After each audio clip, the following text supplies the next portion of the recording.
Hitler y Stalin, uno enloquecido por su ideología racial, otro obsesionado con la lucha de clases.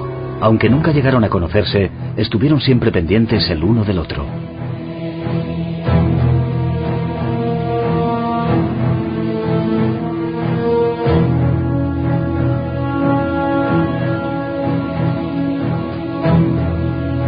Su duelo constituye un relato, el más siniestro de la historia hasta la fecha, sobre la capacidad que tienen las ideas de arrastrar a la gente, primero en una ola de entusiasmo y luego hacia su destrucción.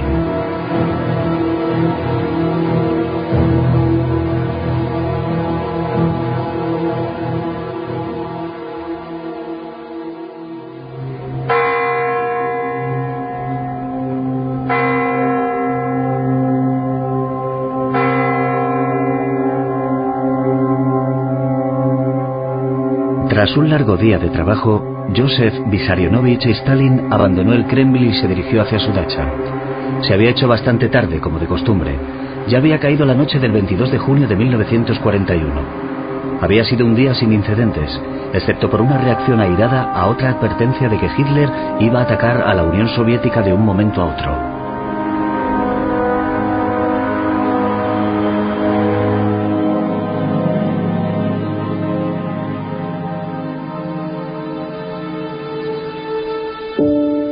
Stalin se acostó por fin hacia las 3 de la madrugada. Como siempre, el ordenanza debía seguir un estricto protocolo y no perturbar su descanso. Stalin se fue a la cama en época de paz, pero acabó despertándose una hora más tarde en plena guerra. El general Zhukov llamó por teléfono. Su llamada fue transferida a Stalin, que apenas podía respirar cuando se enteró de la noticia que le llegaba del otro lado del teléfono. Los alemanes están bombardeando nuestras ciudades y pueblos. ¿Acaso no había servido de nada todos sus intentos para lograr la paz? La Operación Barbarroja, el nombre en clave de la invasión nazi de la Unión Soviética, se desató simultáneamente en 3 frentes. El más formidable derroche de poderío militar de la historia moderna se adentró en el territorio enemigo sembrándolo de bombas. Habían sido movilizados 4 millones de soldados. Al lado de las tropas alemanas combatían fuerzas rumanas, húngaras y finlandesas. Solo el primer día fueron derribados más de 1000 aviones rusos. Curtidos por tanto blitzkrieg o ataque relámpago, los soldados alemanes estaban preparados para aplastar cualquier cosa que se interpusiera en su camino. Pero en este caso, casi nada se cruzó con ellos. Las ruinas de Brest-Litovsk son un símbolo especialmente impactante de lo rápido que puede transformarse la vida en muerte. La ciudad se encontraba justo en la frontera entre Rusia y la Polonia ocupada por los alemanes. El 22 de junio de 1941 prometía ser un día de verano sin incidentes, pero Brest fue uno de los primeros blancos del fuego germano.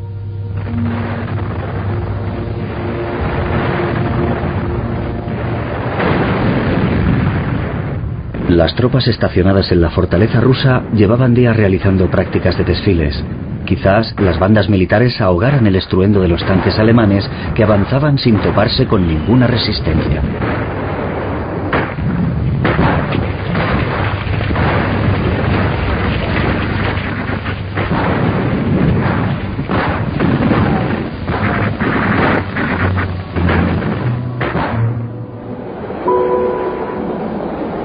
A medianoche, el expreso Berlín-Moscú había atravesado traqueteando el puente sobre el río Bug.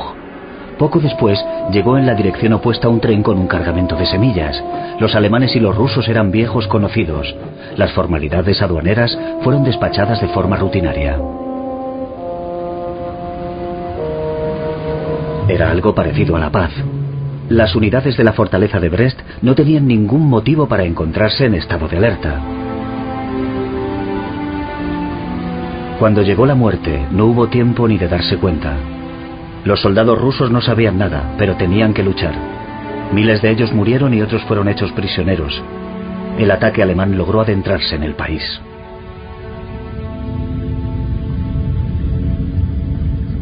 La ruina de Stalin era un horizonte abierto para Hitler.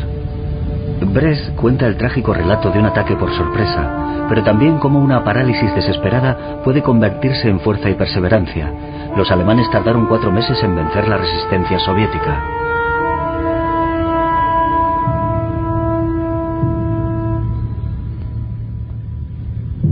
Cuando se hubo repuesto de la conmoción inicial de ese 22 de junio, Stalin convocó inmediatamente a Zhukov en el Kremlin. Congregó a todos los miembros del Politburó. Aquel día estuvieron reunidos durante unas 24 horas. Stalin insistía en que no había habido declaración de guerra. Luego, no había guerra.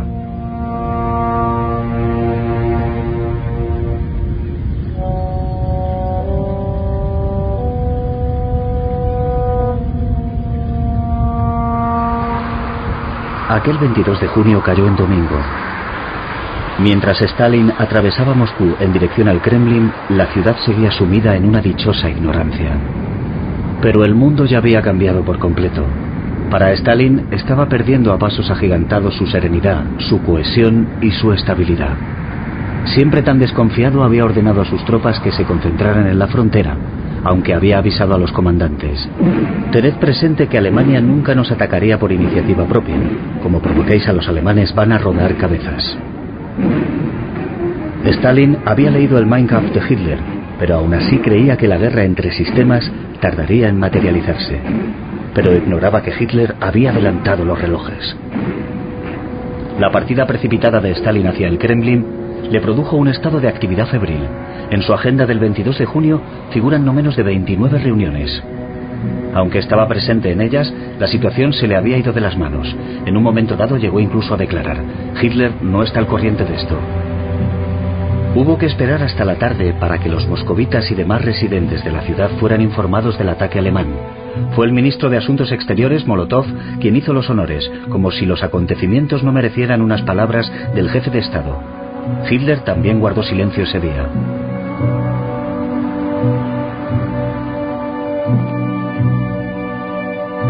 Sencillamente, Stalin se negaba a admitir que se hubiera podido equivocar al firmar un pacto con un hombre tan claramente movido por el odio como Hitler. En agosto de 1939, el ministro de Asuntos Exteriores alemán, Ribbentrop, había volado hacia Moscú. El viaje había sido precedido por una correspondencia de lo más educada. Stalin telegrafió al canciller del Reich alemán: señor Adolf Hitler, confío en que el pacto de no agresión germano-soviético cambie el rumbo de nuestras relaciones políticas. Anteriormente, Hitler había escrito a Stalin a Moscú para pedirle que recibiera a su ministro el 23 de agosto. Antes de lo previsto, porque la guerra había de estallar a la semana siguiente.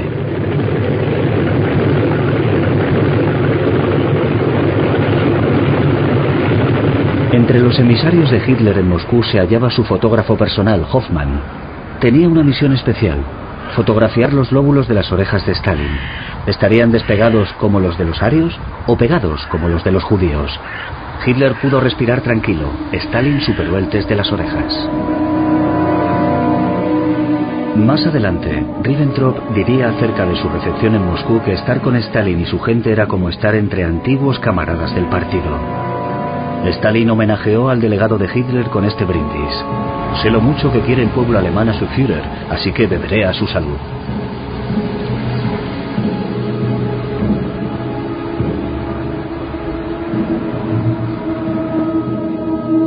Sin embargo, tras la diplomacia, se intercambiaron palabras más sinceras en círculos cerrados. Stalin: Hitler se cree más astuto que yo, pero yo soy el más listo. Hitler: los tengo en el bolsillo. Ahora Europa es mía.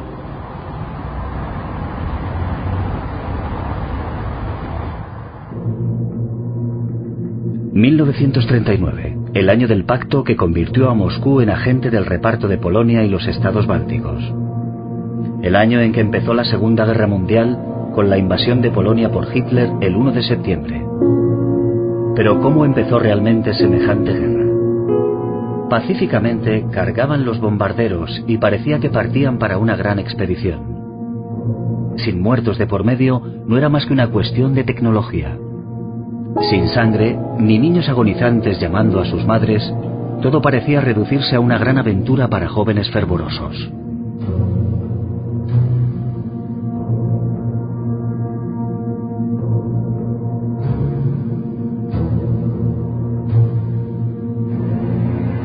Hitler tenía una definición muy precisa para esta aventura: aniquilación, corazones sordos a la empatía, actos brutales, también contra mujeres y niños.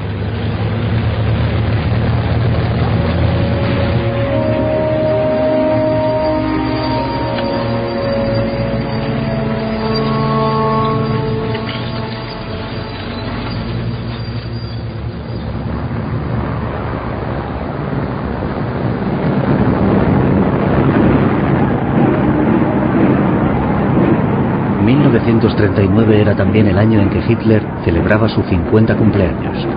El 20 de abril escenificó un colosal desfile militar en Berlín. Sería emitido en cines de todo el mundo. Stalin, que celebraría sus 60 cumpleaños en diciembre de ese año, tuvo también la ocasión de ver esas imágenes que corroboraban su brindis sobre lo mucho que quiere el pueblo alemán a su Führer.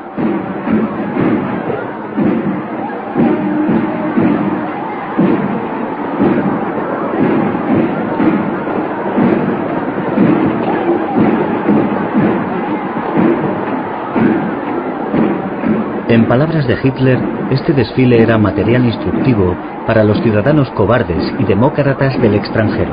Dicho de otro modo, una advertencia inequívoca.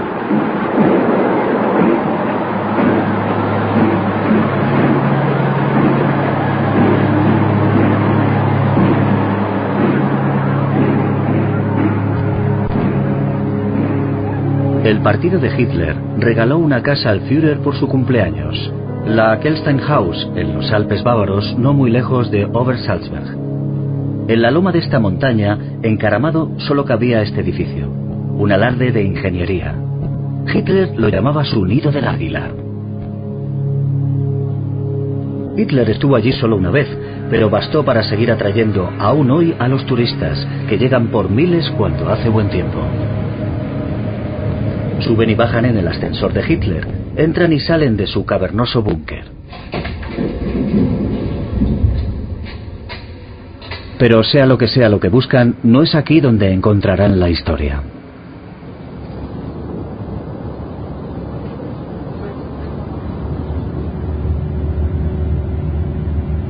Hitler había pasado la mayor parte del verano de 1939 en Obersalzberg. Ajenas a la muerte y la destrucción desatadas, Berlín y Moscú firmaron en septiembre otro pacto, un tratado de amistad. Stalin se lo pensó mucho antes de aceptar ese título. No podía olvidar, así como así, el odio y el desprecio que Hitler le había demostrado durante tantos años. Pero al parecer, sí que pudo.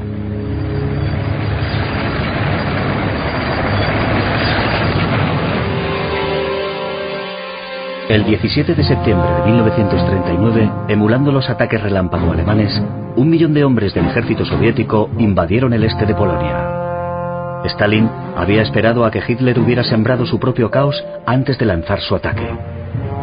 Su invasión del este de Polonia, la reconquista de antiguos territorios rusos, formaba parte de un protocolo secreto del Pacto de No Agresión. Para someter a estas partes de Polonia al dominio soviético, Stalin recurrió a las deportaciones, la tortura y el exterminio en nombre de la lucha de clases. Se aplicó en igualar las atrocidades de Hitler.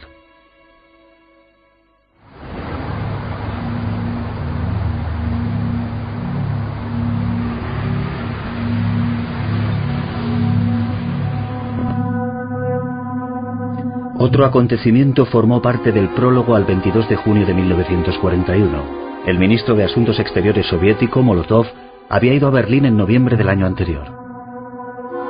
Hitler quería poner a prueba a Molotov y averiguar si, como él decía, Alemania y la Unión Soviética se cubrirían las espaldas o se darían la espalda en lo referente a los planes militares alemanes.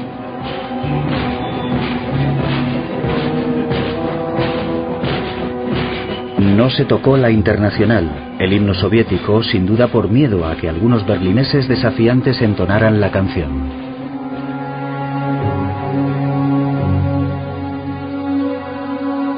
¿Cómo era la Alemania que esperaba al ministro de Asuntos Exteriores soviético? Molotov iba a reunirse con Hitler, el hombre del que Stalin había dicho: ese guerrero Blitzkrieg sabe lo que se hace. Aparte de Gran Bretaña, todos habían caído, especialmente Francia. Tras la capitulación de los galos, Stalin había maldecido su clarividencia. Ahora seguro que nos parte el cuello a nosotros. Stalin y Hitler, ambos usurpadores de tierras, camaradas y rivales. Hitler dijo: sé que la historia recordará a Stalin, pero también me recordará a mí. Y Molotov respondió: por supuesto que sí.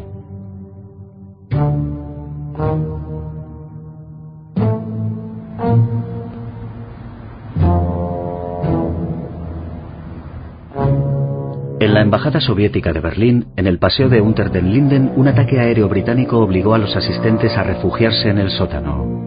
Ribbentrop se jactó de que la guerra contra Gran Bretaña iba a ser pan comido, y Molotov preguntó: ¿de quién son entonces esas bombas? Por aquel entonces, había una exposición en Berlín, fotos de las maravillas naturales del mundo. Muchos berlineses asistieron al bombardeo como si también se tratara de otra maravilla de la naturaleza. Unos años más tarde, las únicas maravillas serían los escasos lugares que no estaban calcinados.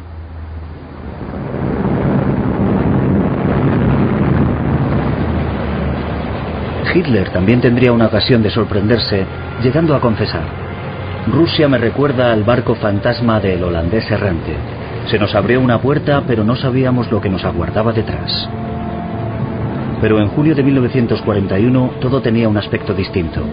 Hitler creía que le llevaría 4 semanas tomar Moscú.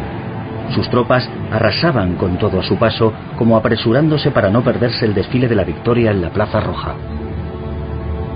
Al día siguiente de lanzar el ataque a la Unión Soviética, Hitler, en pleno arrebato conquistador, se mudó a su nuevo cuartel general al este de Prusia, la Volkshanschaft, o guarida del lobo.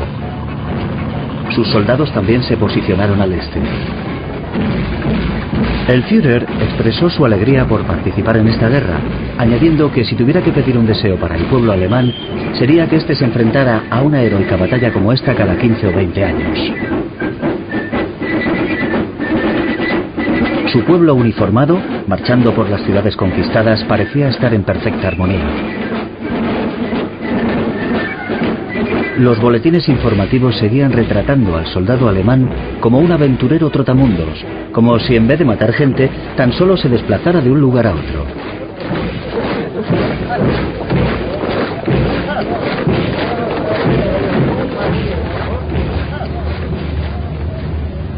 La confianza de Hitler iba alcanzando nuevas cotas, gracias a la derrota de su archienemigo, Francia. A principios de julio de 1940, Hitler escenificó una gran recepción para sí mismo en Berlín, al volver de su viaje por la Francia ocupada. Vivió un momento emotivo en la tumba de Napoleón, que marchó sobre Moscú 129 años atrás, un 24 de junio. Hitler había lanzado su ataque el 22. Era adicto a la historia.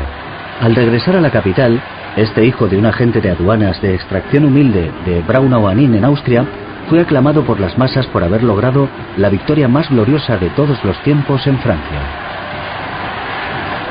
La muchedumbre se desgañitaba como si la exaltación no fuera a tener fin. Nunca se les pasó por la cabeza que ese fervor de masas podría dejarles un día ciegos y sordos.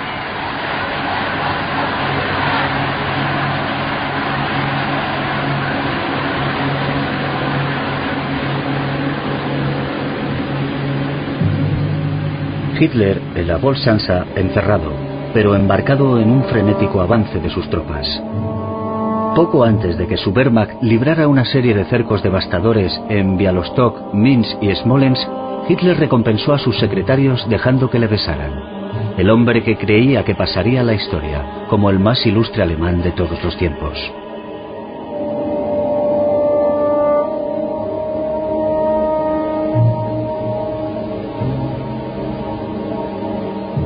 El más ilustre alemán y su perro. Un día tendría que separarse de este animal. En cuanto a su pueblo, hacía tiempo que se había esfumado cualquier sentimiento hacia él.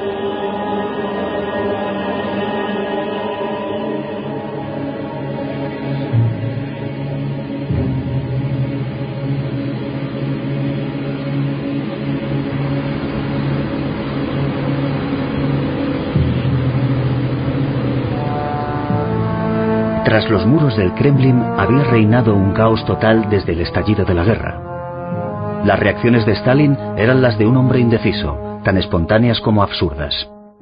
El hijo del zapatero borracho bombardeaba a sus generales y a su personal con maldiciones y amenazas. Carentes de toda estrategia y motivadas por el pánico, sus órdenes para contraatacar al enemigo se estrellaban contra la dura realidad. Al cabo de una semana, los alemanes habían penetrado ya 500 kilómetros dentro de su país. Cientos de miles de soldados soviéticos murieron o fueron hechos prisioneros. Mientras Hitler estaba ocupado declarando que cualquier noticia llegada del frente del Este era una heroica epopeya, Stalin se veía arrastrado en un torbellino de torpes directivas y prohibiciones. Prohibió toda retirada, abocando así a incontables soldados a una muerte inútil.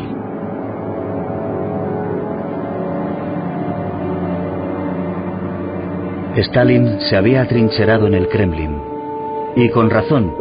Había hecho purgas entre los altos mandos militares. Se había obstinado en desoír las advertencias de los servicios secretos sobre la guerra inminente, tildándolas de desinformación. La Unión Soviética, este nombre debería ser para siempre sinónimo de la esperanza de todo un pueblo en un futuro mejor. Pero, temiendo por sus vidas, los soviéticos miraban ahora hacia atrás.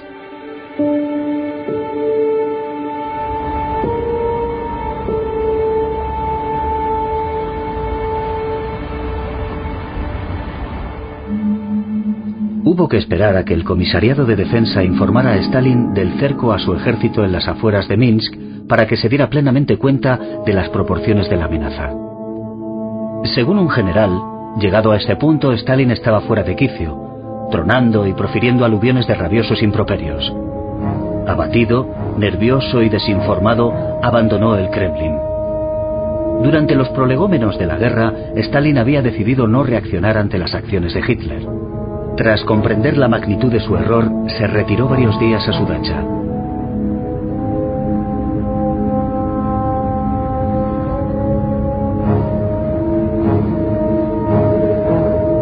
En las regiones bálticas, en la Rusia blanca y en Ucrania, los monumentos que se había erigido Stalin estaban siendo derribados. En los territorios anexionados por la Unión Soviética en 1939 y 1940, las poblaciones habían sido brutalmente deportadas, reasentadas y sometidas. Las fuerzas de ocupación alemanas eran recibidas ahora como una salvación. Lo que se venía abajo era algo más que un mundo de propaganda.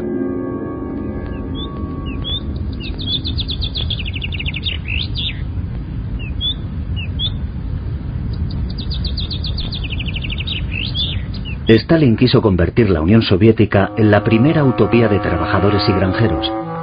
Se habían acelerado la industrialización y la alfabetización. Un país se había reinventado a sí mismo. Millones de personas sacando pecho y mirando hacia adelante. ¿Había terminado ya todo? Una declaración inusualmente franca de Stalin 6 días después del comienzo de la guerra. Lenin fundó nuestro Estado y nosotros lo hemos jodido. ¿Nosotros? Lenin ya había advertido sobre el ansia de poder y la falta de escrúpulos de Stalin.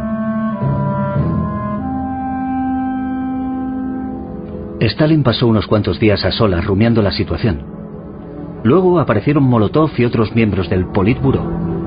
Khrushchev declaró posteriormente que Stalin esperaba que fueran a arrestarlo. En vez de eso, los oficiales le suplicaron que regresara.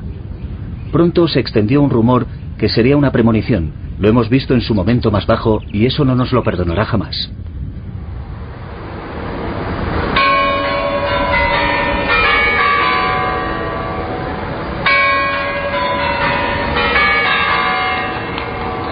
Stalin sabía que tenía que actuar de inmediato. Hitler había declarado categóricamente: en unas semanas estaremos en Moscú, no os quepa la menor duda. Arrasaremos la ciudad hasta los cimientos. El nombre de Moscú debe ser aniquilado por completo.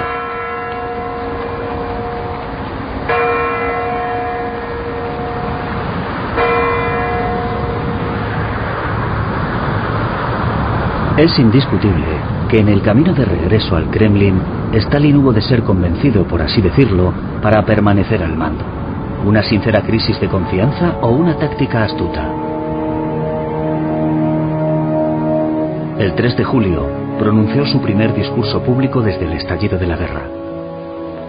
En su intervención radiofónica se dirigió a sus hermanos y hermanas con un tono inusualmente íntimo. ¿Y какие меры нужно принять для того, чтобы разгромить врага? Прежде всего необходимо, чтобы наши люди поняли всю глубину опасности, которая угрожает нашей стране, и отрешились от благодушия, от беспечности, от настроения мирного строительства. Дело идет таким образом о жизни и смерти советского государства.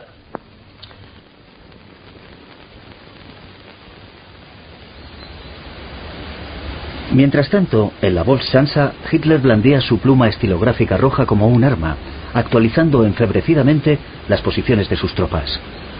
Describía a Stalin como uno de los hombres más curiosos de la historia, pues apenas abandonaba su despacho, ejercía su poder a través de una burocracia sumisa. Hitler, en cambio, podía presumir de sus incansables peregrinaciones a los lugares de sus victorias militares. En agosto de 1941 había visitado los escombros de la fortaleza de Brest junto con el dictador italiano Mussolini.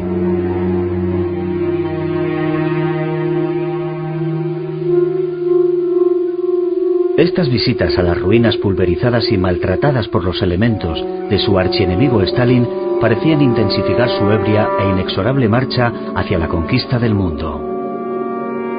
Mussolini aprovechó un silencio en las diatribas de Hitler para observar irónicamente que, si el Führer seguía dividiendo así el mundo, pronto no quedaría nada por conquistar aparte de la Luna.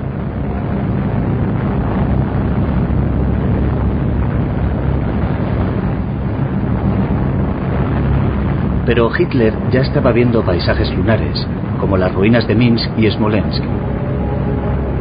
Confió a sus generales que no contaba con que Rusia resistiera mucho tiempo. No sabía dónde iría Stalin, pero lo seguiría a donde huyera.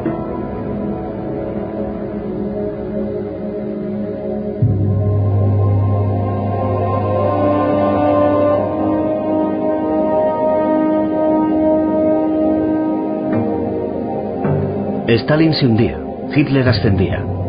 Un barómetro de cambios de humor en una guerra que para muchos era una oportunidad para ajustar cuentas con su propio dictador.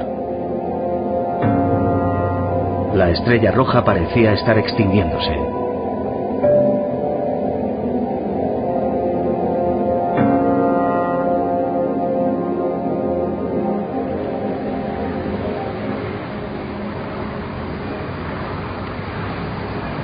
Moscú no caerá, insistía Stalin. Para entonces, Leningrado estaba ya asediada y Ucrania perdida. Kiev había caído también, esa ciudad de la que había afirmado Stalin. Era y es soviética y lo seguirá siendo. Armados por la unidad patriótica, los moscovitas aguardaban al enemigo que se estaba aproximando. Al parecer, las necesidades del momento eran un elixir para borrar los recuerdos. Hacía tiempo que los logros que habían legitimado a la Unión Soviética y que supuestamente anunciaban un nuevo mundo más humanitario habían degenerado en la dictadura y los gulags.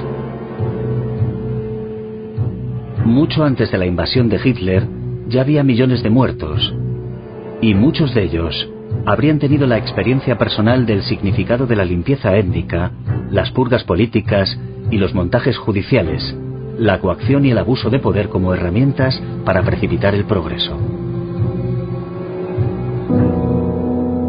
El gran poeta nacional ruso Pushkin era esgrimido como un comandante militar, y sus palabras eran apropiadas. No olvides, patria mía, tus diarios tormentos, mas por ahora piensa solo en lo que puede salvarte. Pero la población padecía numerosos racionamientos, y también le faltaban las fuerzas para prepararse ante lo que se avecinaba. La desesperación se viste con una chaqueta desgarrada.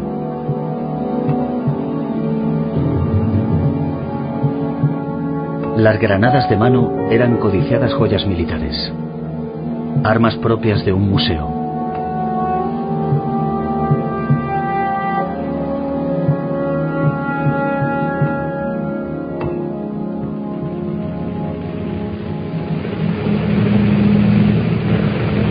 Ya habían transcurrido 4 meses de guerra.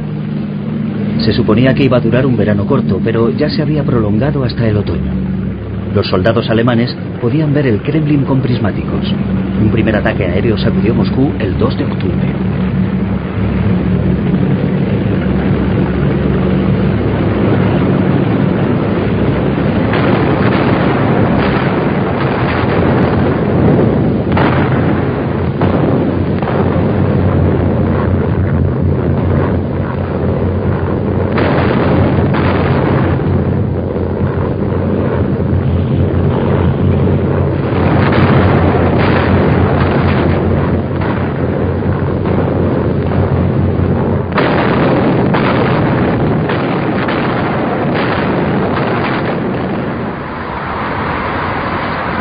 El poeta de la revolución, Vladimir Mayakovsky, aún no estaba en un pedestal por aquel entonces, pero ya había una estación de metro con su nombre. Aquí fue donde el Comité Central celebró el 6 de noviembre de 1941 un evento para conmemorar la Revolución de Octubre. El Teatro Bolshoi no servía por culpa de un enorme cráter fruto de los bombardeos.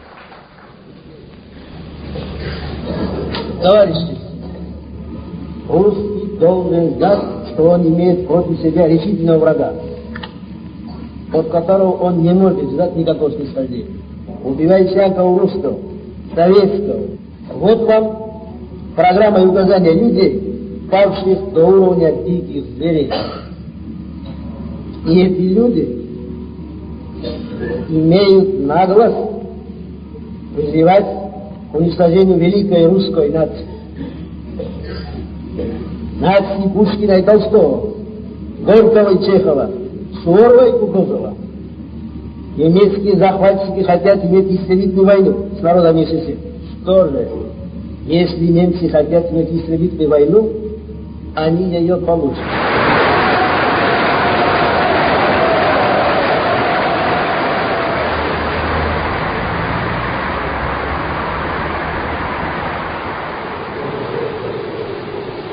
Pese a la amenaza de los bombardeos enemigos, Stalin se dirigió a sus soldados al día siguiente. Товарищи красноармейцы, краснофлотцы, командиры политработников, партизаны и партизанки, на вас смотрит весь мир, как на силу способную уничтожить разбойничьи хорды немецких захватчиков. На вас смотрят все народы Европы, временно подпавшие под иго немецкой тирании, как на своих освободителей. Великая освободительная миссия выпала на вашу долю. Будьте же достойны этой миссии.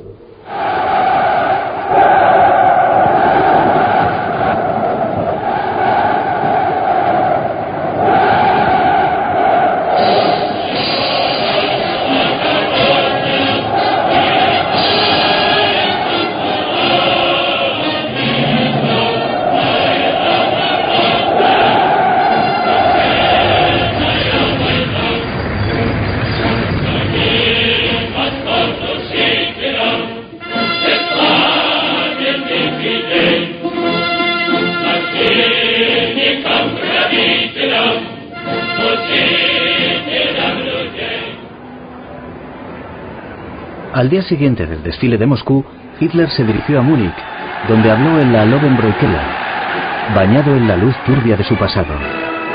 La mesa de los habituales de la taberna.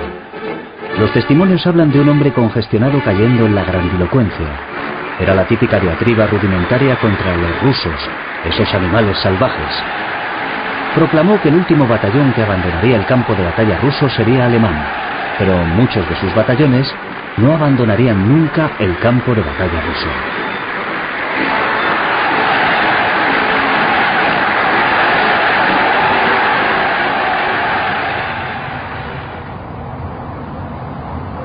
Una señal de stop staliniana a 30 kilómetros de Moscú en 1941.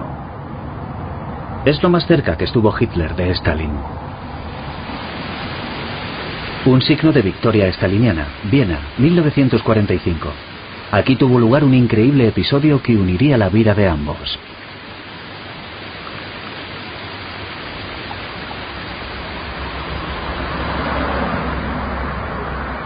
Aquí residió Joseph Stalin con 33 años, a principios de 1913.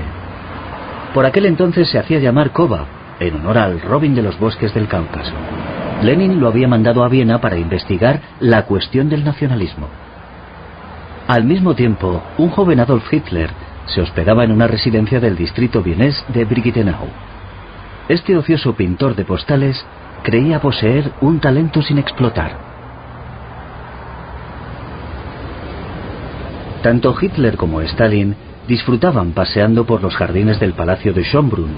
Ambos veían pasar la carroza dorada del emperador Francisco José en su trayecto cotidiano al Palacio Imperial de Hofburg. Dejemos volar brevemente nuestra imaginación. ¿Y si sus caminos se hubieran llegado a cruzar por un breve momento? Al fin y al cabo, puede que se cruzaran casualmente.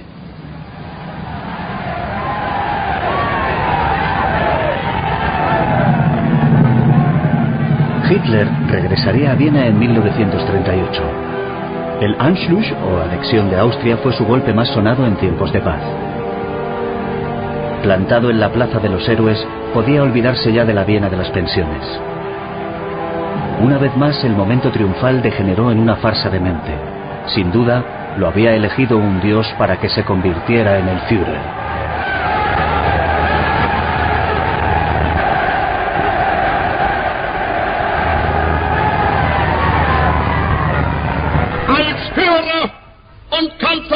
Nationen des Reichs melde ich vor der deutschen Geschichte nunmehr den Eintritt meiner Heimat in das Deutsche Reich.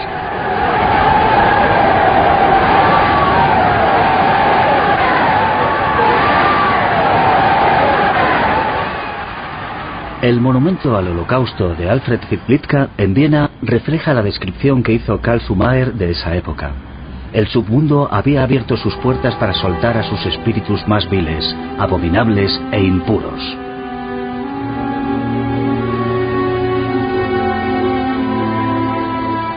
La primera noche alemana de Austria dio el pistoletazo de salida del despiadado acoso a cientos de miles de judíos. Los ancianos fueron obligados a eliminar con cepillos de dientes todas las pintadas en protesta contra el Anschluss del Tercer Reich.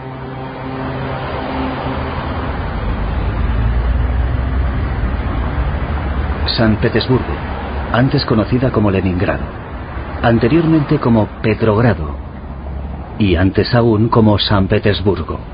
Los cambios onomásticos reflejan los trastornos políticos. Hitler golpeó de forma particularmente despiadada esta cuna revolucionaria.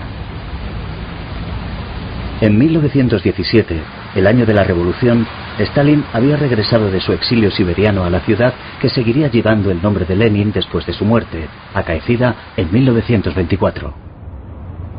En Smolny, sede del primer gobierno bolchevique, se convirtió en el colaborador más próximo de Lenin. El hombre que adoptó el nombre de guerra de Stalin, el hombre de acero, su verdadero apellido era Zugashvili, se abrió paso hasta las primeras filas del partido. El despacho de Stalin estaba justo enfrente del despacho del secretario del partido de Leningrado, Kirov. Fue en este pasillo donde Kirov fue asesinado en 1934. Una oportunidad ideal para el líder del partido, Stalin, que así podía instalar su servicio secreto y su aparato de terror.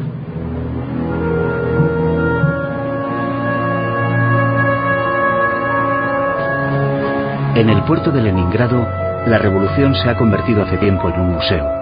Según la leyenda, fueron unos disparos realizados desde el crucero Aurora los que desencadenaron la Revolución de Octubre de 1917.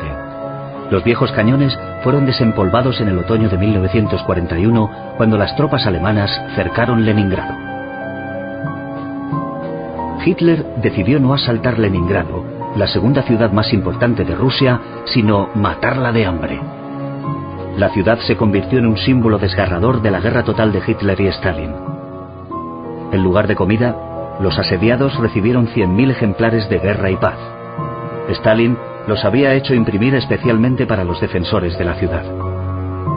El arte como arma, el épico relato de Tolstoy sobre la lucha contra Napoleón para avivar los ánimos en el conflicto. Todo ciudadano era un soldado, hombres, mujeres, niños. Todos formaban un gran ejército. El bloqueo duró 900 días. El sufrimiento de la población de Leningrado era un microcosmos de un país que había desarrollado una capacidad de aguante sobrehumana. Cerca de 1 millón de personas murieron de hambre o de frío, pero Leningrado nunca se rindió.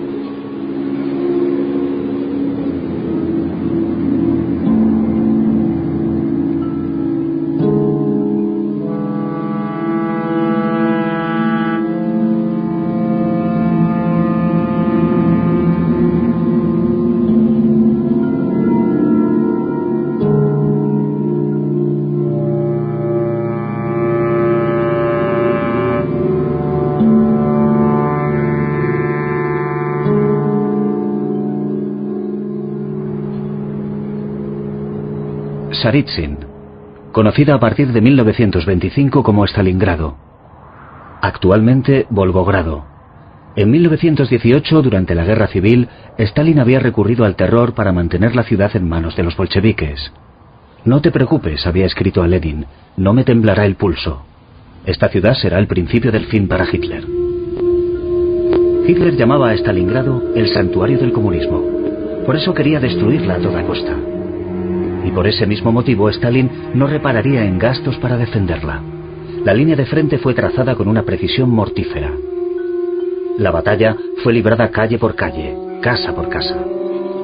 Los combatientes malheridos iban cayendo unos encima de otros. Hitler había proclamado que su sexto ejército podría derribar las puertas del mismísimo cielo. Pero pronto sus tropas tuvieron que esconderse tiritando entre las ruinas en la helada antesala de su ocaso. Lo que le da valor a las ruinas no es que lo nuevo pueda emerger de lo viejo.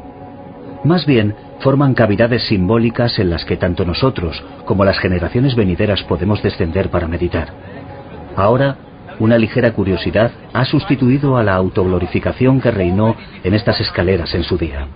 Pero ningún dictador puede emprender este autoensalzamiento por sí solo. El ascenso al poder solo es posible mediante el sometimiento de los pueblos. Esta es la base sobre la que se alzaban Stalin y Hitler. Las comparecencias de Hitler en Nuremberg, la ciudad de las leyes raciales, parece a punto de estallar. Millones de manos aparecen extendidas para recibir las reliquias de su Salvador. Pero las manos traicionan lo que los dictadores esperan de su pueblo. Stalin en la tribuna de mármol del mausoleo de Lenin, como el padre distante que anhelamos tener cerca. Mientras el líder ruso solía evitar las apariciones públicas y era manifiestamente humilde en sus comparecencias, Hitler, vegetariano, pálido y ascético, se sumergía con golosa teatralidad en los baños de masas.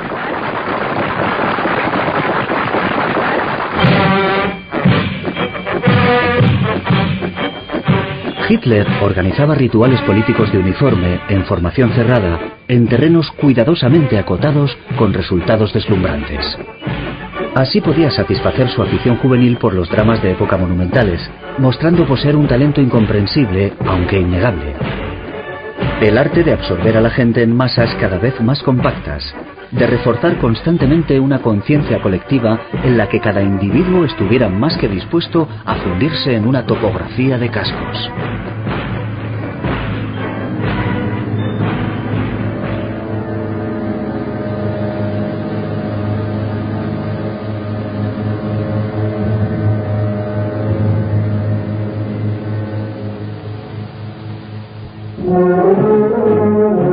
Mientras Alemania estaba en postura de firmes, Moscú sonreía.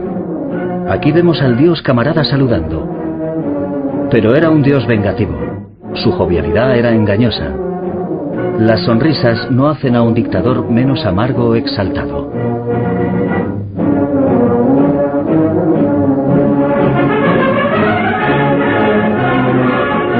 Esta efusividad premeditada de Stalin estaba tan calculada como la glacial sensualidad militar de Hitler. Si el nacionalsocialismo fomentaba la megalomanía de la raza superior, el internacionalismo empujaba a la gente a asumir su destino de engranajes diminutos en la gran máquina de la revolución mundial.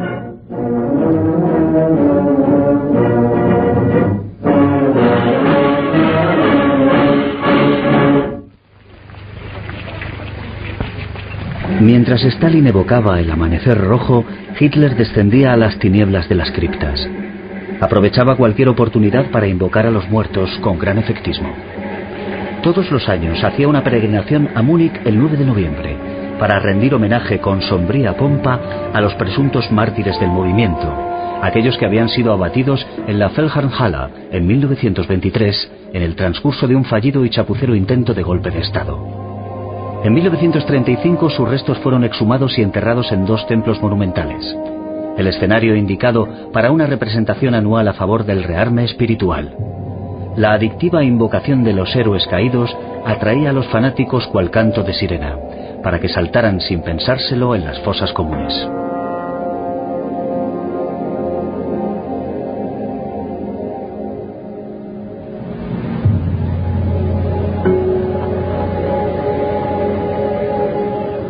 Moscú, dijo Hitler en la Wolfschanze, será atacada y caerá. Entonces habremos ganado la guerra.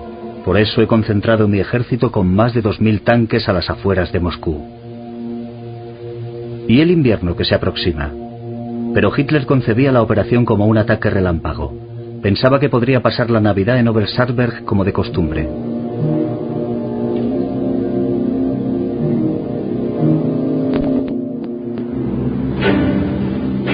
Moscú tenía ahora algo más a lo que recurrir que al coraje o la desesperación, como unas semanas atrás.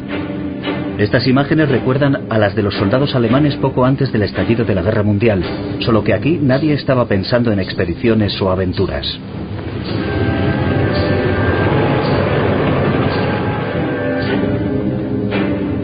El 20 de diciembre de 1941, un día antes del cumpleaños de Stalin, empezó la contraofensiva soviética en las afueras de Moscú.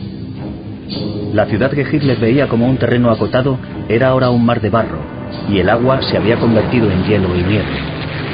Los moscovitas lo llamaban Rasputitsa, la época del año en la que no hay carreteras.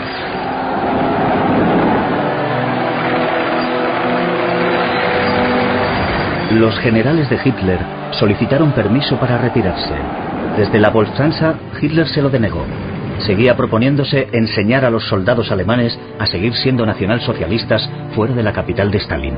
En otras palabras, esos generales incompetentes querían estropearle sus vacaciones de Navidad en Obersalzberg solo porque caía un poco de nieve.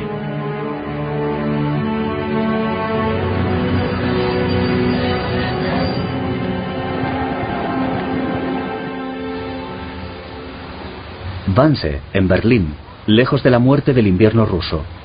Aquí se ultimaron los planes para llevar más lejos las masacres. El 20 de enero de 1942, en la conferencia de Wannsee, se pactó la macabra solución final a la cuestión judía. Si bien las fantasías paranoicas de Stalin sobre una conspiración judía no pueden compararse con los millones de muertes instigadas por Hitler, también cayeron muchos judíos a manos del antisemitismo del dictador ruso. Adolf Eichmann fue el ingeniero jefe de esta nueva industria alemana. El campo de Auschwitz-Birkenau pasaría a simbolizar el inconcebible exterminio en masa de los judíos de Europa. En su poema Fuga de muerte, Paul Celan recoge el destino de los masacrados en una imagen para los vivos. La muerte es la dueña de Alemania.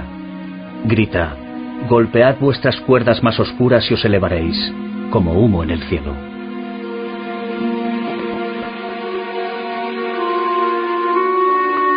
Toda vida empieza siempre heredando una inocencia inviolable. Pero ese es solo el principio. Hitler y Stalin también fueron niños.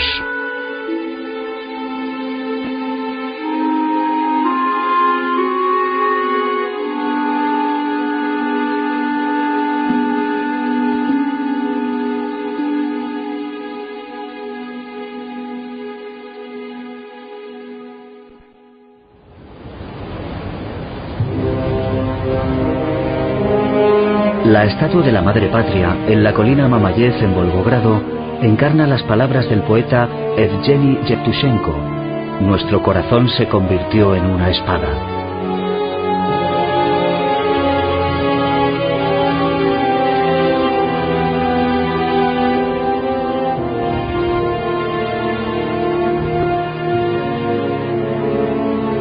El 19 de noviembre de 1942 empezó la crucial ofensiva del ejército soviético en las afueras de Stalingrado. Al cabo de 2 meses y medio, el 6º ejército alemán del general Paulus era un ejército muerto. También murieron casi 500.000 de soldados rusos. Habían ganado los rusos, pero solo alguien que no hubiera pisado este lugar infernal podía hablar como si nada de victoria. La alpargata.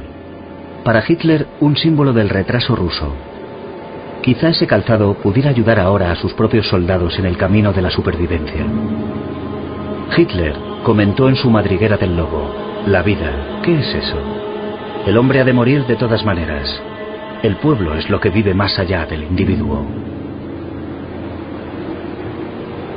El veredicto de Hitler sobre Paulus fue: el deber de este hombre es pegarse un tiro.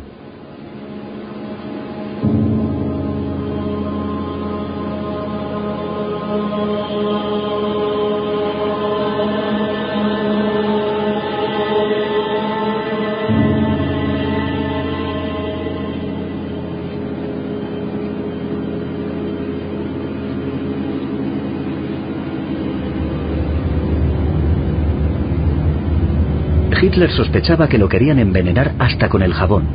Exigía constantemente que analizaran su pasta de dientes y su espuma de afeitar. Necesitaba estimulantes para llegar hasta la noche. Se rascaba las orejas y el cuello hasta hacerse sangre. Su médico le aconsejó que se retirara a descansar a Obersalzberg. Hitler se hundía, Stalin ascendía. Ahora eran los vestigios de Hitler los que eran arrancados de las paredes y pisoteados. Un barómetro de los cambios de humor de la guerra. Hitler no quería hablar de la guerra, pero seguía dispuesto a firmar sentencias de muerte de oficiales del Frente Este que creían que la guerra estaba perdida.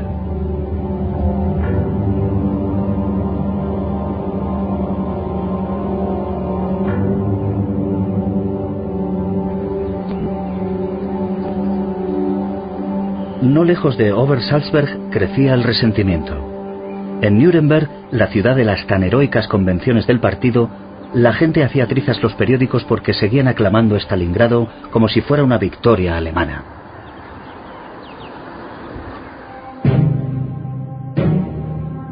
La batalla de Stalingrado también fue para Stalin un punto de inflexión. Antes de Stalingrado, según el escritor Iria Ehrenburg, tenías que creer en la victoria a pesar de los pesares. A partir de ese momento ya no quedaba lugar para la duda.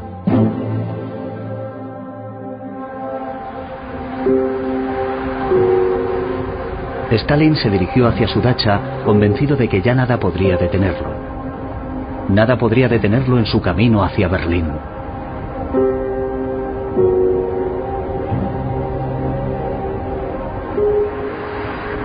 Y el pueblo siempre había tenido un instinto para saber qué imágenes ensalzar. Stalin también tenía un sentido innato de la ocasión. Se autoproclamó mariscal de la Unión Soviética. Era la primera vez que se le otorgaba un rango militar. Llevaría el uniforme a menudo, aunque pensara que le hacía parecer un maître.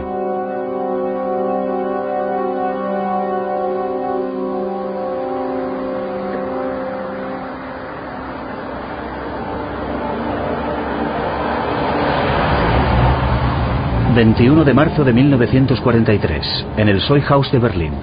Era el Día de los Héroes. Circulaba un chiste según el cual habían tenido que mandar a un doble de Hitler. El auténtico Führer estaba en cama tras sufrir una crisis nerviosa. La última vez que Stalin se había sentido así había sido el 22 de junio de 1941. La depresión había cambiado de bando.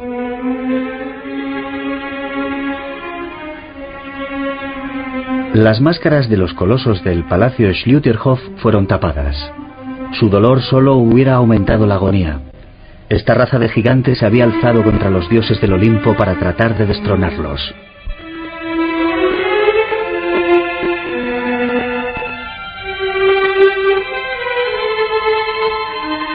Había desaparecido todo rastro de providencia divina.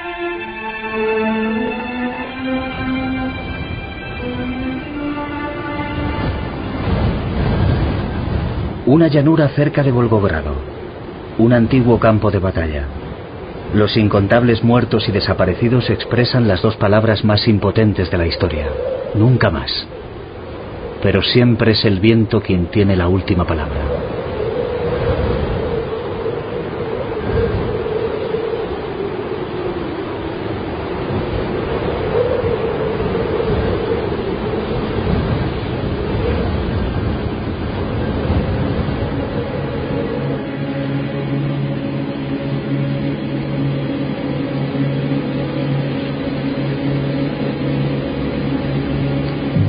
Durante la primera mitad de 1943, Hitler volvió a retirarse a su cuartel general de la Bolsansa.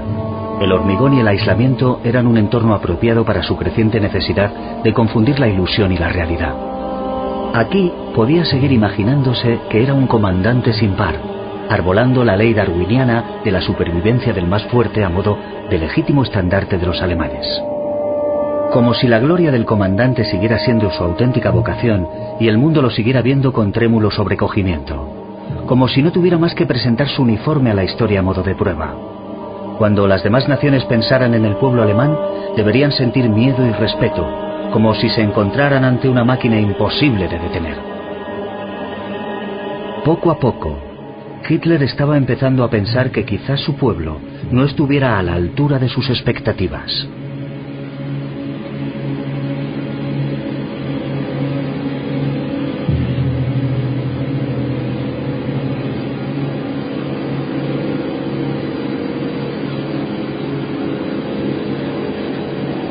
En la penumbra de su búnker, Hitler se permitía zambullirse en una negación psicótica de la realidad.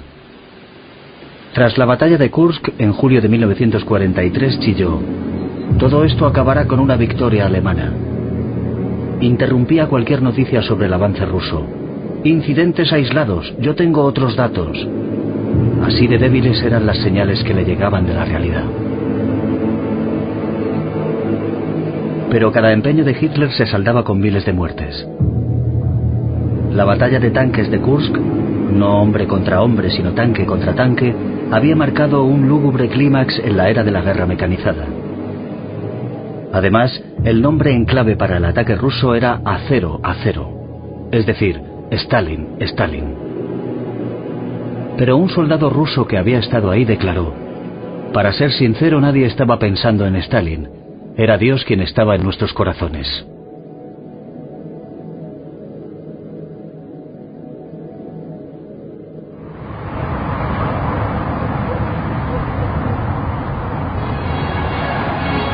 En noviembre de 1943, en la Löwenbräu-Keller de Múnich, Hitler volvió a bramar a su vieja guardia que en 1918 no se repetiría, pese a que la invasión aliada estuviera a las puertas.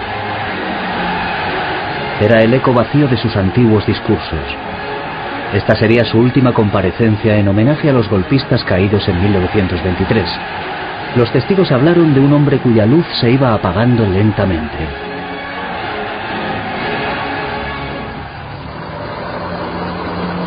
Lo ocurrido en Teherán no hizo más que confirmar los miedos de Hitler. Los aliados estaban cerrando filas.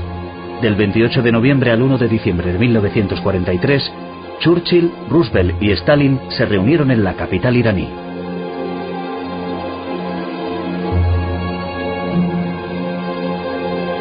Alemania no se había rendido aún, pero uno de los puntos del día era el orden mundial de la posguerra.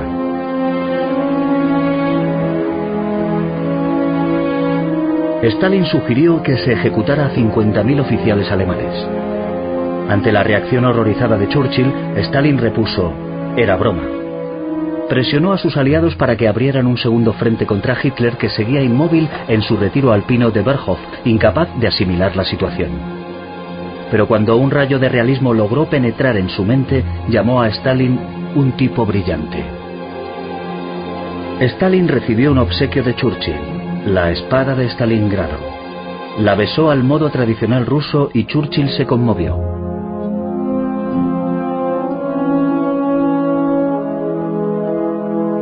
De parte del rey Jorge VI para el vencedor de Stalingrado.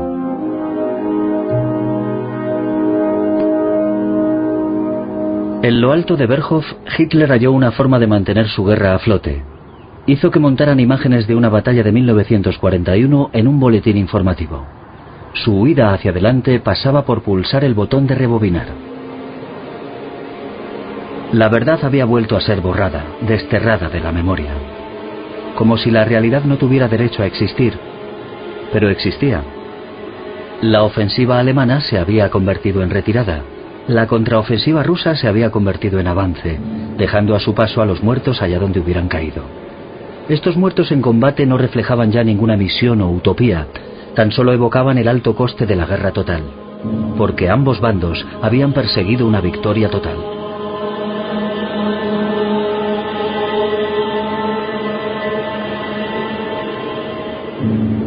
Es una verdad amarga, pero está visto que los seres humanos solo regresan a la humanidad en medio del llanto y el silencio consternado. Los himnos bélicos no pueden ser entonados por los desconsolados ni por aquellos que se han quedado sin palabras.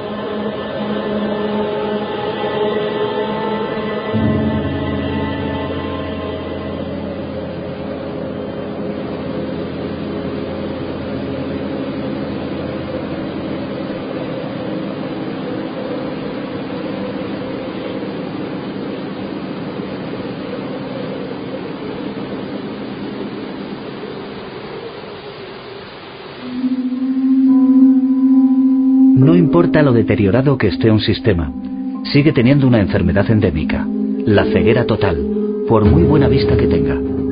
Berlín celebró el 55 cumpleaños de Hitler. Nuestros muros se estarán desmoronando, pero nuestros corazones no. Mussolini visitó la Volksschanze el 20 de julio de 1944, poco después del intento de asesinato de Hitler por Stauffenberg. Los intentos de asesinar a Hitler habían sido una sucesión de meteduras de pata. Primero, un asesino voló por los aires. Luego, una bomba estuvo en la bodega de un avión durante todo el vuelo. Y cuando por fin estalló, Hitler solo sufrió unos rasguños. Temeroso por su vida, Stalin había ordenado que se acortaran las cortinas para que nadie pudiera esconderse detrás y había mandado que quitaran los estribos de sus coches para que nadie pudiera subirse a ellos.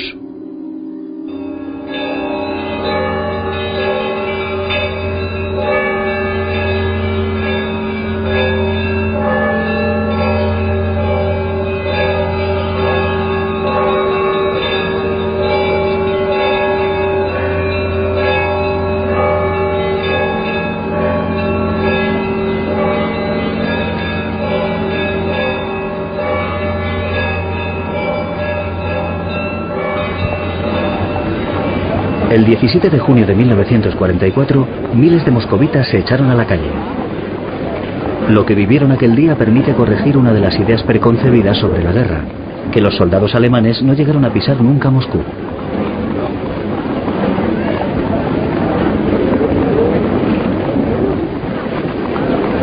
Aquel día, 70.000 prisioneros de guerra alemanes partieron de la estación de Belarus rumbo a Siberia. Pero antes pasaron por la capital soviética, un desfile silencioso con espectadores silenciosos.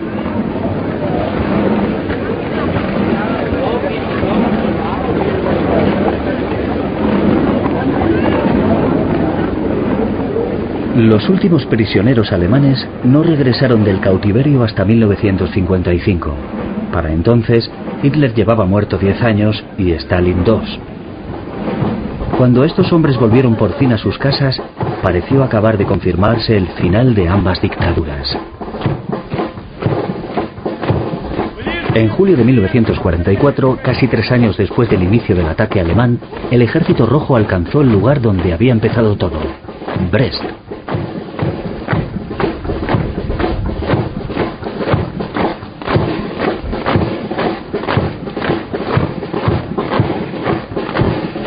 La primera hora de la guerra, tallada en piedra.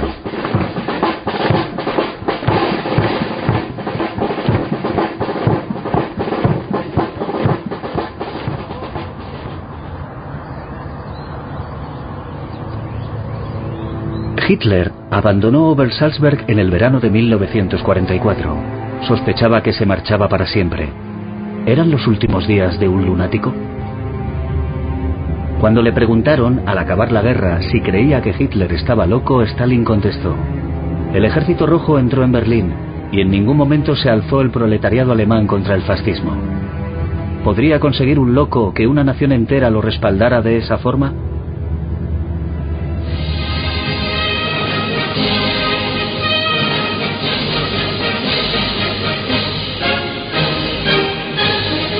La celebración del 27º aniversario de la Revolución de Octubre, en plena guerra, en 1944, fue para Stalin una premonición completamente arrebatadora.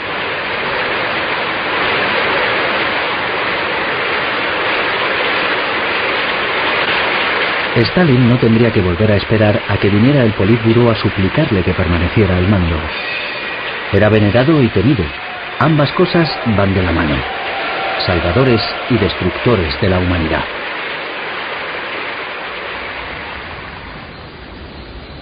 Para Hitler, la Volkshanschaft había dejado de ser un puesto avanzado para convertirse en una ratonera. Los muros habían pasado de medir 2 metros a medir 7. El médico personal de Hitler le suministraba hasta 28 pastillas distintas todos los días, sedantes, pero su estado de exaltación se resistía a la medicación.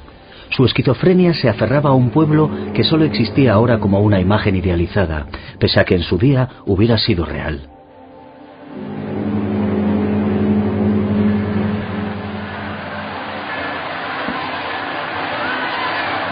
Un júbilo demencial había acompañado a Hitler todo el tiempo como una marcha de Wagner. Lo primero que había creado era un culto a sí mismo. La fe había corroborado los delirios mesiánicos de un marginado disfuncional. Había hipnotizado al pueblo con sus embustes febriles. Necesitaban a un salvador. Escenas de masas entregándose al líder con tanto fervor que aún hoy resultan pasmosas y escalofriantes.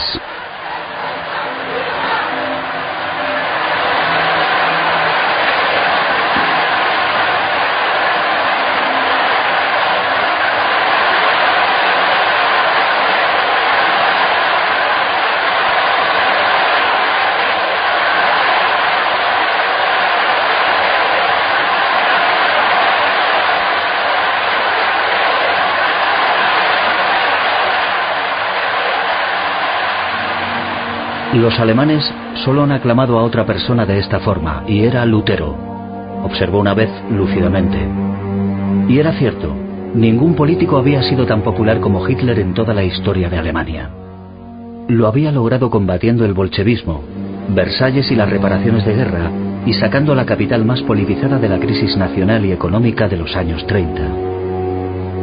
Ahora describía al pueblo alemán como demasiado inestable como para hacer historia. En efecto, el pueblo alemán era ya incapaz de seguir adelante. La vida se reducía ahora a las privaciones de la existencia.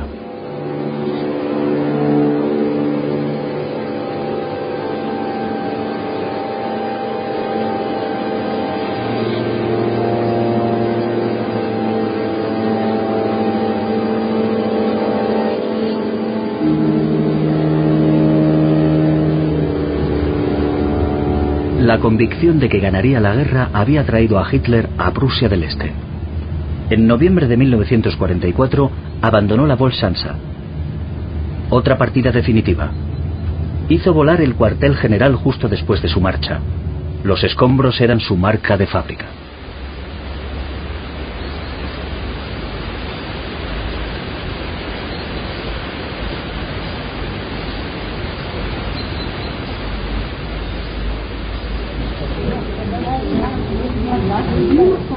Los visitantes deambulan hoy sin rumbo entre estos escombros. A pesar de las ruinas colosales, el lugar ya no parece real, ni siquiera plausible.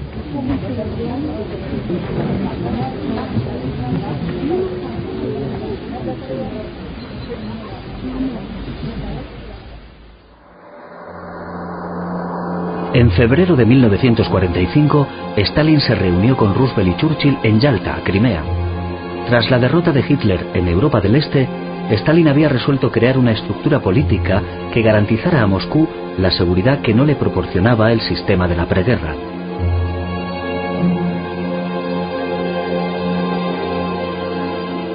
Stalin lo dijo crudamente: esta guerra no es como las guerras del pasado. Ahora cada cual impone su sistema tan lejos como pueda avanzar su ejército. Dicho de otro modo, tras el dominio de Hitler, llegaba la hora del dominio de Stalin.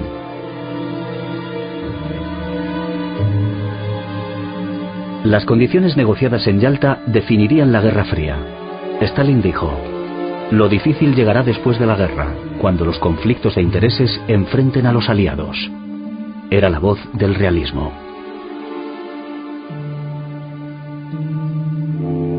Hitler, por su parte, se alejaba cada vez más de la realidad. El 20 de marzo de 1945 tuvo lugar su última aparición grabada, concediendo la Cruz de Hierro a miembros de las juventudes hitlerianas. Una cínica utilización de los niños que no sabían que ese honor duradero apenas duraría unos días. El último contingente encargado de defender Berlín recordaba al primer contingente que defendió Moscú. Pero el verdadero cometido de estos hombres era librar la última batalla de Hitler. Berlín seguirá siendo alemana y Europa no caerá nunca en manos de los rusos. Los berlineses estaban ahora construyendo barricadas de la misma forma en que lo hizo en su día la gente de Moscú y Leningrado para proteger sus ciudades contra los alemanes. La guerra es una gran niveladora.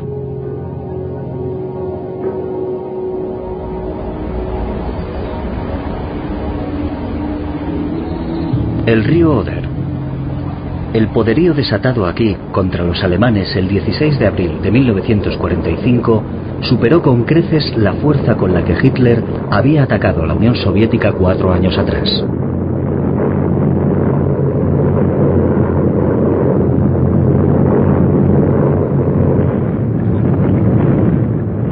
Deseoso de alcanzar pronto Berlín, Stalin espoleó a su ejército. No se creía la promesa de los aliados de cederle Berlín. Y como no quería compartir con nadie la victoria en la capital de Hitler, retiró a sus generales la confianza que tan laboriosamente había depositado en ellos y retomó las riendas del ejército en su ruta hacia Berlín.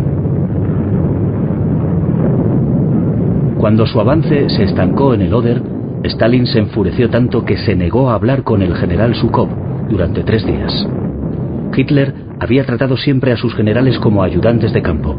Pero cuando el ejército soviético atravesó por fin el río Oder, él también la emprendió desde su búnker con sus comandantes militares. Aunque tampoco perdonaba al ruin y cobarde pueblo alemán que había dejado que los rusos cruzaran la frontera. Hitler alababa ahora al pueblo eslavo como la nueva raza superior. Alemania tendría que esperar. Su pueblo había demostrado ser una nación de perdedores frente al bolchevismo y había quedado claro que él había llegado al poder demasiado pronto.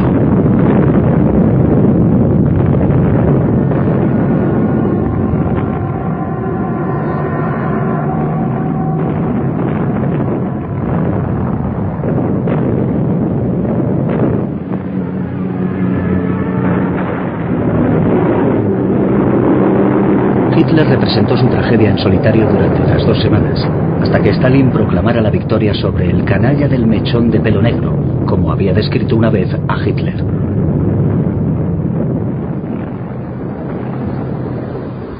La batalla de Shiloh fue el último obstáculo al avance del ejército rojo antes de llegar a Berlín.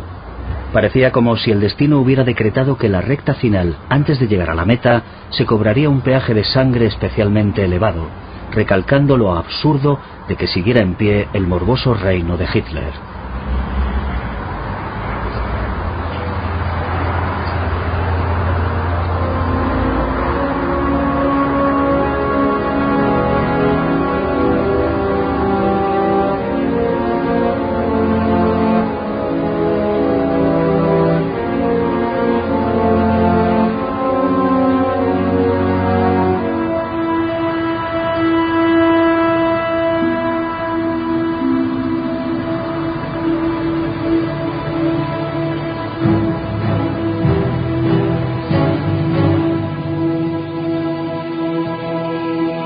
Stalin había prometido a sus soldados que el primero en plantar la bandera de la victoria en el edificio del Reichstag recibiría los honores de un héroe a su regreso a la Unión Soviética.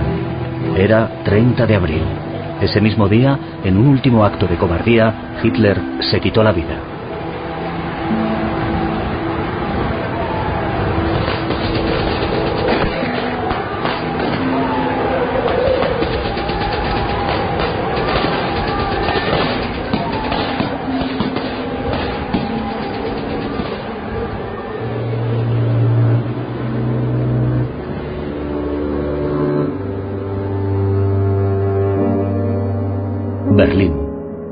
Tras 12 años bajo el dominio de Hitler, parecía que la capital del Reich, que debía durar 1000 años, hubiera tenido que esperar 1000 años a que llegara la civilización.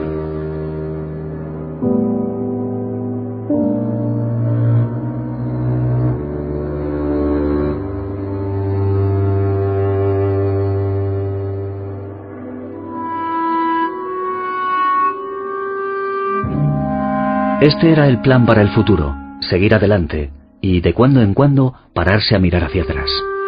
Quizá, llegados a un punto cuando ya nadie se vuelva para mirar hacia atrás, un viento helado sople una vez más a través de las ruinas y una vez más no sepamos lo que se nos viene encima.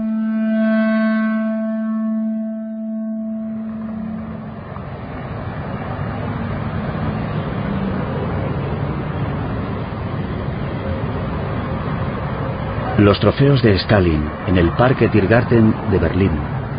Aquí es donde se suponía que se alzarían los trofeos de Hitler una vez que la ciudad hubiera sido rebautizada como Germania.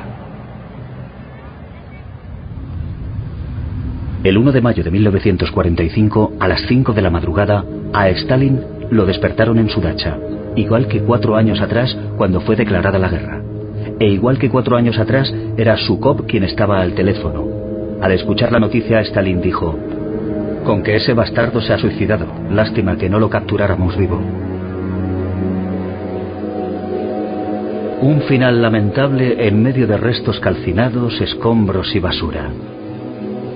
Pero mejor eso, había dicho Hitler, que ser llevado a rastras en una jaula por la Plaza Roja y linchado por una muchedumbre enfurecida.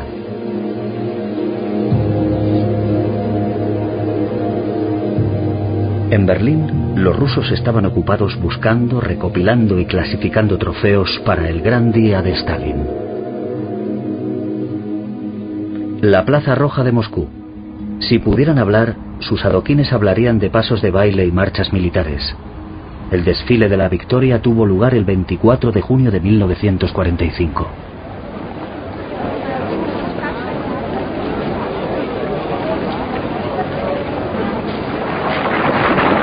El hombre que sube los escalones hasta la tribuna del mausoleo de Lenin había llevado a la Unión Soviética del arado de madera al estatus de potencia mundial.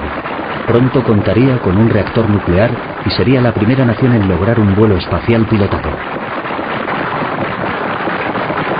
La celebración de la victoria transcurrió durante un soleado mes y Stalin pudo tomar el sol durante los festejos. La mayor victoria de la historia rusa había costado millones de muertos. Millones de supervivientes llegaron de alguna forma a la conclusión de que le debían esta victoria al mayor héroe de la historia rusa. Dedujeron que solo este hombre podría augurarles un futuro próspero.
Como comandante del ejército, Kutuzov había arrojado en su día los símbolos e insignias de Napoleón a los pies del zar Alejandro I.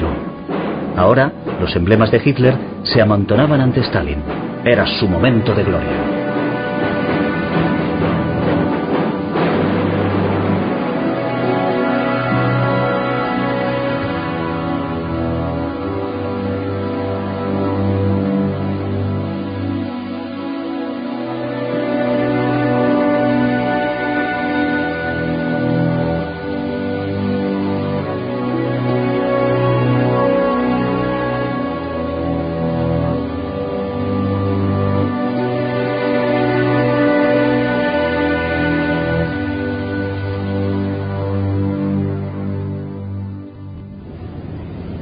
El mundo fue dividido aquí, en Potsdam, cerca de Berlín. Del 17 de julio al 2 de agosto de 1945, Stalin, Churchill y el nuevo presidente de Estados Unidos, Truman, se reunieron en el Palacio Cecilhof. Stalin consiguió dar un golpe de efecto con este emplazamiento cerca de la capital conquistada. En Teherán y Yalta habían celebrado cumbres los aliados, pero ahora Hitler estaba muerto. Tras sonrisas educadas se agazapaban viejas hostilidades. Stalin se felicitaba por poder volver al antiguo campo de batalla, por así decirlo, el imperialismo. Un empate glacial en Potsdam. Stalin tenía Europa del Este, América la bomba atómica. Antes incluso del encuentro, Churchill había escrito a Truman: «Han corrido un telón de acero en el frente ruso. No sabemos lo que está pasando en el otro lado». Stalin confió a Molotov después de la conferencia: «Creo que podemos prescindir ya del velo de la amistad».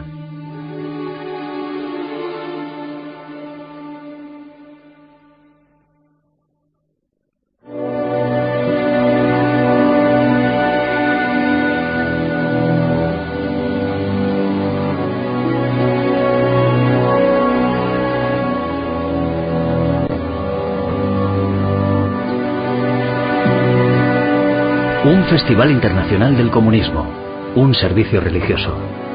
Era el 70 cumpleaños de Stalin, el 21 de diciembre de 1949. Stalin había consolidado su sistema de gobierno autocrático y de culto en una mezcla de autoproclamada vocación mesiánica y brutales aparatos intimidatorios. Hitler, su feroz enemigo, bien podría haber sido su santo patrono.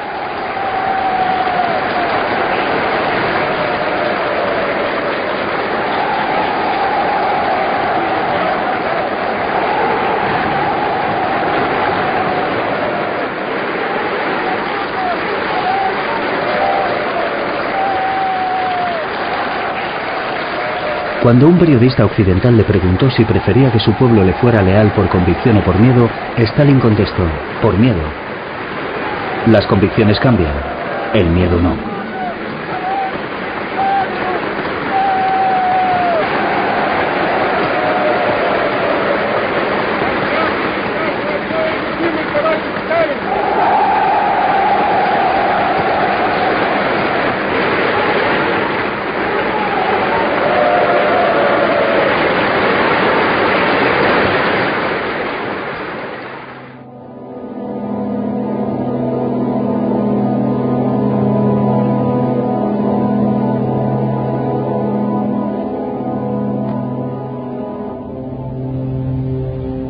El mundo comunista contuvo la respiración.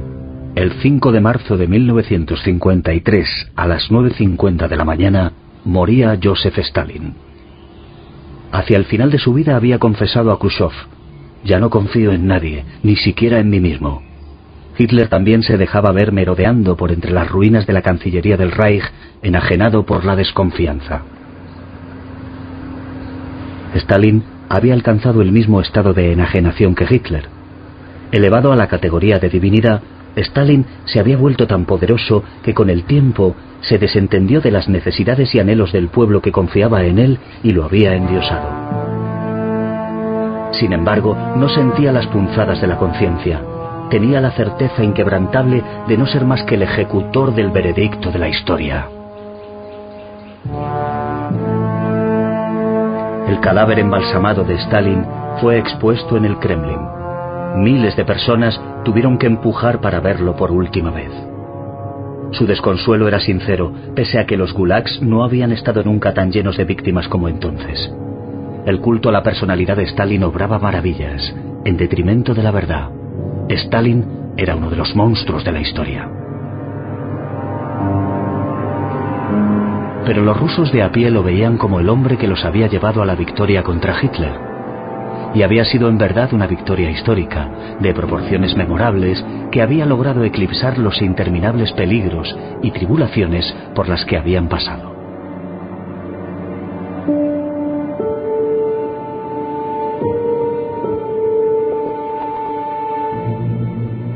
En menos de un año, sus banderas ardían en Berlín, 3 años más tarde en Budapest y en Praga en 1968.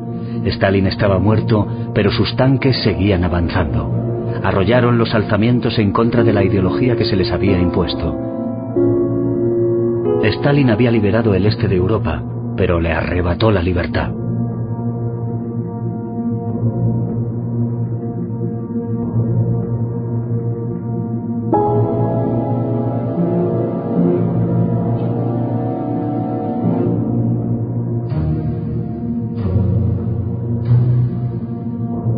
Tres años después de la muerte de Stalin, el líder del partido, Khrushchev, había desvelado sus crímenes en el transcurso del 20º Congreso del partido. Pero el stalinismo seguía vivo. Miles de estatuas y retratos se quitaron discretamente. Lo que no fue destruido entonces tiene ahora este aspecto.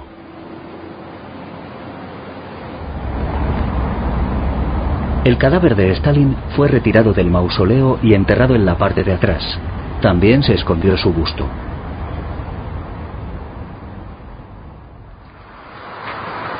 La operación iniciada en 1970 en la base militar soviética de Magdeburgo, en Alemania del Este, bajo el nombre en clave Mitos, debía permanecer en secreto para siempre. La había ordenado el jefe de la KGB y el secretario general del partido le dio su visto bueno. Al alba, dos oficiales empezaron a cavar, primero en el lugar equivocado y luego en el lugar correcto. Un tercer oficial, armado, montaba guardia. Desenterraron 2 cajas de municiones y las trasladaron fuera de la ciudad en un camión. Restos humanos, tal vez los de Hitler. Los soldados del Ejército Rojo los habían traído de Berlín al acabar la guerra. En algún punto del recorrido, bordeando el río Elba, incineraron el cargamento y siguieron conduciendo. Como si no hubiera un lugar lo bastante secreto para sus planes, una zona lo bastante apartada como para poderse desprender de su volátil cargamento. Los oficiales tiraron las cenizas en el río Ili, cerca de la aldea de Biederitz. Lo hicieron desde el Schweinebrücke, el puente del cerdo. Aquello que había llegado a desatar el caos en Moscú fue engullido por el rumoroso arroyo.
Hitler y Stalin, uno enloquecido por su ideología racial, otro obsesionado con la lucha de clases.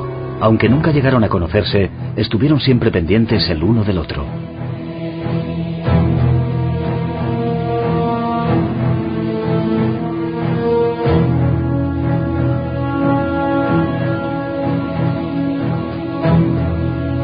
Su duelo constituye un relato, el más siniestro de la historia hasta la fecha, sobre la capacidad que tienen las ideas de arrastrar a la gente, primero en una ola de entusiasmo y luego hacia su destrucción.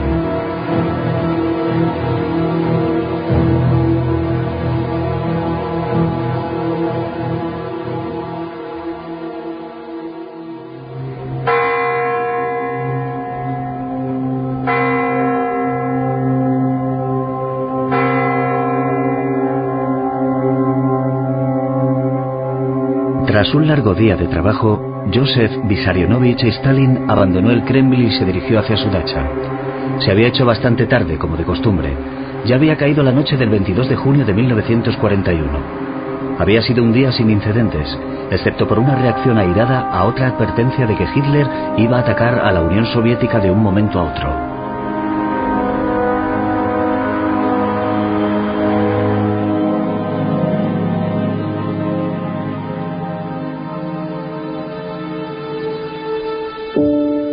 Stalin se acostó por fin hacia las 3 de la madrugada. Como siempre, el ordenanza debía seguir un estricto protocolo y no perturbar su descanso. Stalin se fue a la cama en época de paz, pero acabó despertándose 1 hora más tarde en plena guerra. El general Zhukov llamó por teléfono. Su llamada fue transferida a Stalin, que apenas podía respirar cuando se enteró de la noticia que le llegaba del otro lado del teléfono. Los alemanes están bombardeando nuestras ciudades y pueblos. ¿Acaso no había servido de nada todos sus intentos para lograr la paz? La Operación Barbarroja, el nombre en clave de la invasión nazi de la Unión Soviética, se desató simultáneamente en 3 frentes. El más formidable derroche de poderío militar de la historia moderna se adentró en el territorio enemigo sembrándolo de bombas. Habían sido movilizados 4 millones de soldados. Al lado de las tropas alemanas combatían fuerzas rumanas, húngaras y finlandesas. Solo el primer día fueron derribados más de 1000 aviones rusos. Curtidos por tanto blitzkrieg o ataque relámpago, los soldados alemanes estaban preparados para aplastar cualquier cosa que se interpusiera en su camino. Pero en este caso, casi nada se cruzó con ellos. Las ruinas de Brest-Litovsk son un símbolo especialmente impactante de lo rápido que puede transformarse la vida. Aunque estaba presente en ellas, la situación se le había ido de las manos. En un momento dado llegó incluso a declarar: Hitler no está al corriente de esto. Hubo que esperar hasta la tarde para que los moscovitas y demás residentes de la ciudad fueran informados del ataque alemán. Fue el ministro de Asuntos Exteriores, Molotov, quien hizo los honores, como si los acontecimientos no merecieran unas palabras del jefe de Estado. Hitler también guardó silencio ese día.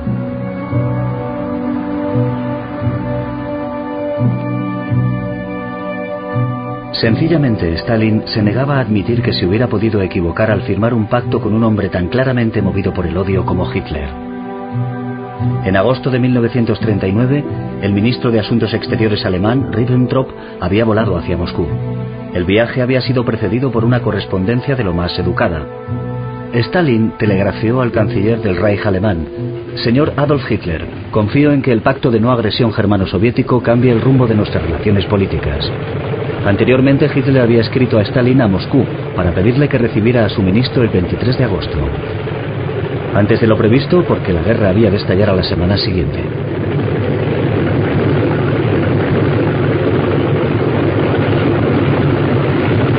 Entre los emisarios de Hitler en Moscú se hallaba su fotógrafo personal, Hoffmann.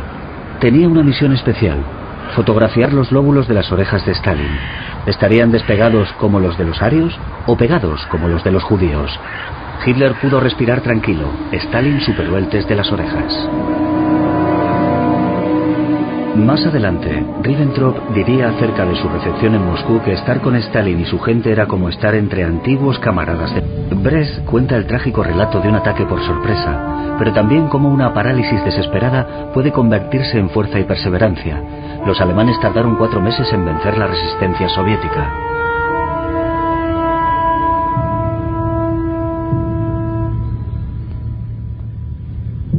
Cuando se hubo repuesto de la conmoción inicial de ese 22 de junio, Stalin convocó inmediatamente a Zhukov en el Kremlin.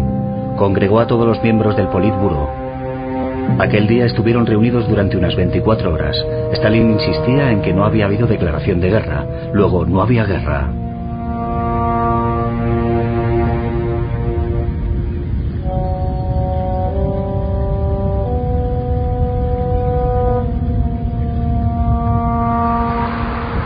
Aquel 22 de junio cayó en domingo.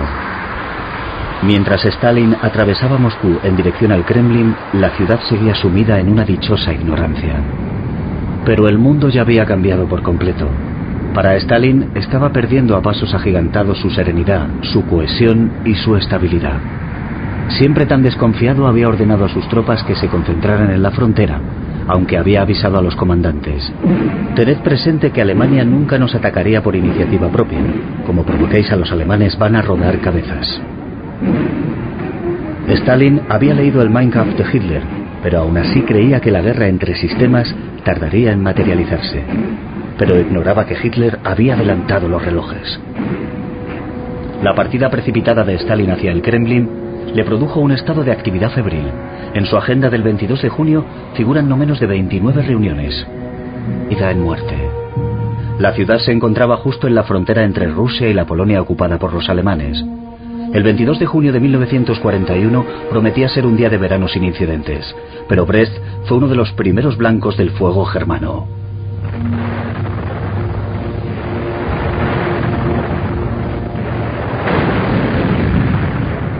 Las tropas estacionadas en la fortaleza rusa llevaban días realizando prácticas de desfiles.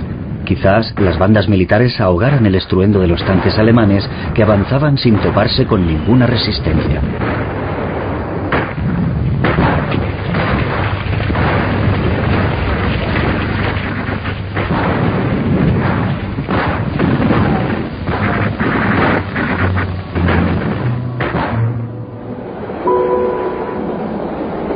A medianoche, el expreso Berlín-Moscú había atravesado traqueteando el puente sobre el río Bug. Poco después, llegó en la dirección opuesta un tren con un cargamento de semillas.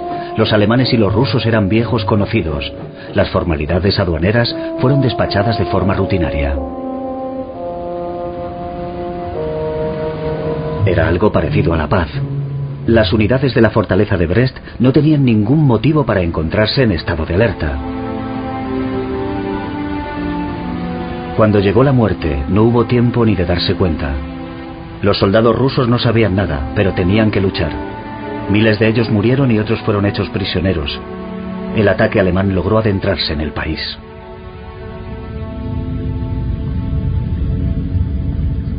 La ruina de Stalin era un horizonte abierto para Hitler.